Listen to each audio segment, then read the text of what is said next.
Grabe ang latest issue ngayon sa mga kalingap.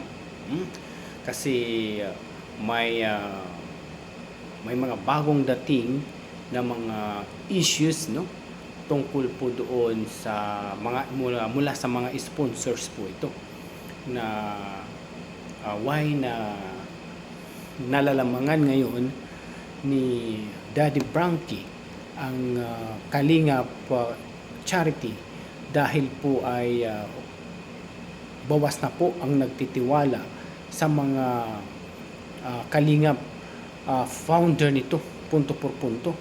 Dahil unang-una, lumabas ang balita ngayon na mayroong isang sponsor na hinahanapan kung nasaan napunta ang 50K.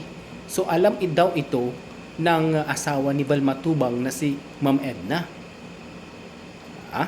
Kaya daw na medyo nawala ng tiwala ang mga sponsor sa mga Kalingap management dahil po daw sa nabawasan na po ang pagtitiwala nila kay Val Matubang sa kanilang charity.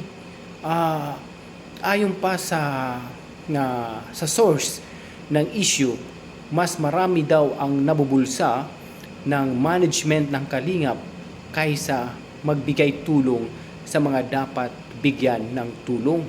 Ayon po yan sa nagkakalat ng mga issue. Yun po mga ka-idol.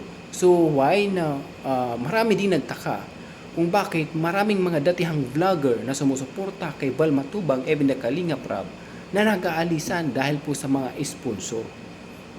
Kung may mga idea po kayo kung may idea po kayo doon or opinion, reaction regarding po doon sa mga issues na nakalatad ngayon, naka-spread ngayon dito sa social media, please comment section below. Kasi iba na daw. So wag na po kayo daw magtaka. Again, wag daw po kayo magtaka kung bakit laging number 1 si Daddy Frankie.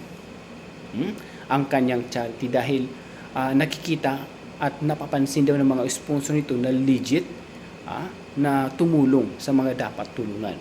While ang Kalingap daw napupunta lang, example kuno is 100%, napupunta lang daw sa charity is 40%, 60% nabubulsa lang daw po ito ng founder punto por punto ayon sa mga issues na nagkakalat po ngayon punto por punto. So yun na parang kinumpara na si Val Matubang and of course si Daddy Frankie about sa kanilang charity, pagcha-charity sa pagtutulong sa mga dapat kailangan tulungan. Why na laging ngayon hindi pa napataob ng Kalingap ang Daddy Frankie charity. Dahil grabe yung magbigay sponsor ang mga tumutulong kay Daddy Frankie charity punto por punto.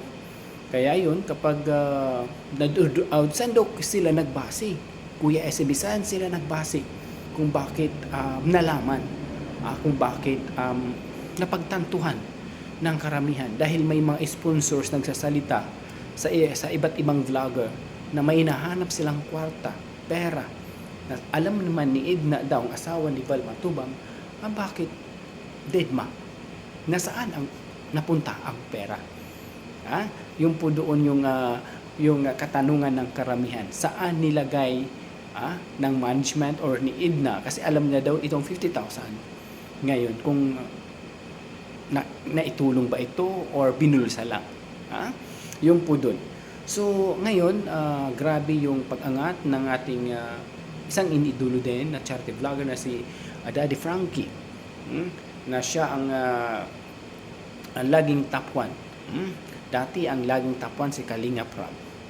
Dahil may napansin silang anomaly, ayon po yan sa issue, anomaly na mas marami ang nabubulsa kaysa naibigay. Marami na disappointed, marami po ang nadismaya at nawala ng tiwala sa Kalingap charity. Dahil po sa pamumuno nito na may halong kabulastugan. Yun po ang ating nakakalap na balita. Why? Kay wag, sabi pa nga na wag nang mag-atubili pa na atubili na mainggit na maiangatan si Val Matubang ni Daddy Frankie dahil po doon lang sila po nagbase sa mga datihang vlogger na kung bakit umaalis, bakit pinapaalis. Dahil po yan sa mga sponsor na itinatago nila sa SOCMED na hindi pwede mailabas yung ganung issue na madadamay ang kanilang channel punto por punto.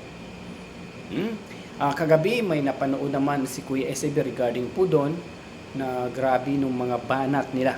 So again, this is my opinion, reaction regarding sa aking obserbasyon sa loob ng Kalingap punto por punto.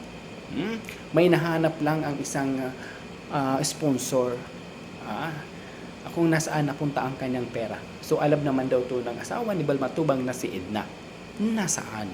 Yan po ang katanungan ng sponsor at karamihan. Why na marami na dismaya? Lalong-lalo na nagsalita na mas marami ang nabubulsa kaysa na ibibigay tulong sa mga dapat kailangan tulungan. So ginawang business, alright? Ang charity ng Kalingap ayon po sa mga nakasaksi na pag-iimbestiga, observe sa kanilang proseso, paano sila mag-invite ng mga sponsors, paano nila ito may ayos yung mga bigay nila, na ibibigay ba ito ng tama, ayon sa mga kasunduan between the sponsors and the founder, ganun po. Kaya po marami po ang nagtataka po, mga ka-idol. Sana po na sana mabigyan dito na pansin ng ating founder na si Val Matubang regarding this issue at kahit paano matugunan at mapaliwanagan yung mga sponsors and of course yung mga supporters ng Kalingap, followers, subscribers po ng Kalingap, FB man yan or else dito sa YouTube. Kasi nag-iba na daw ang timpla ngayon ng Kalingap. Kaya wag na po kayong magalit kung laging top 1 si Daddy Frankie sa charity dahil po nakikita yung sinseridad at may paninindigan sa pagtulong sa mga kailangan tulungan ng mga mamayang Pilipino. Ganun lang po dun yung point ni Kuya SMB. Sana naman na kung wag tularan. Sana wag gawing ehemplo yung ganitong mga estratehiya. Kung totoo man po ito. Pero it is issue lang naman dito sa loob ng SOCMED. Sana naman mabigyan ng pansin, mabigyan ng paliwanag, mabigyan ng explanation ng mga management ng Kalingap Charity regarding this issue. Kasi kapag hindi nila po ito ma-explain, hindi po nila ito maipaliwanag ng maayos sa mga sponsors, even the subscribers, the supporters. Okay? Nasa inyo na po yun. Ang importante, na mabigyan natin ng diin sa tulong ni Kuya SMB, sa tulong ng mga ibang vlogger po dyan na nagpapahiwatig. Alright? Again, this is reaction Kuya SMB information na nasalap po diha sa ibang iba at dito sa loob of social media. So, hanggang dito na lang po mga ka-idol. Sa mga hindi po nakasubscribe dyan kay Kuya SMB, please don't forget to subscribe my YouTube channel Kuya SMB Vlog. And of course, sa mga Kalingap, community Miguel shoutout of course. Again, kasi alam niyo mga ka-idol na hindi talaga may iwasan na magkaroon ng issue regarding food. Kahit man saan tayong pumuntang community, even Kalingap community, Katekram community, Daddy Frank community, Mami's community, kung anumang community po kayo, hindi talaga may iwasan na magkaroon ng mga grounded issues na makakasira sa mga founder. Alright, so hanggang dito na lang muna tayo mga ka-idol at sana mabigyan ng time ng ating ng founder ng Kalingap at Charity about this issue, lalong-lalong asawa ni Val Matubang na si Edna. Kasi ang sabi ng sponsor, alam daw ni Edna ang pera na yun. Bakit until now, tahimik pa rin? Alright, hanggang dito na lang. Again, this is Kuya SMB para sigurado. Punto por punto, tak na tak, and full na full. Have a good day, everything at bless. Mabuhay po tayong lahat. And of course, may kalab shoutout ha. Aking mga solid Pure Heart International Group, may kalab shout sa inyong lahat. Punto per segundo.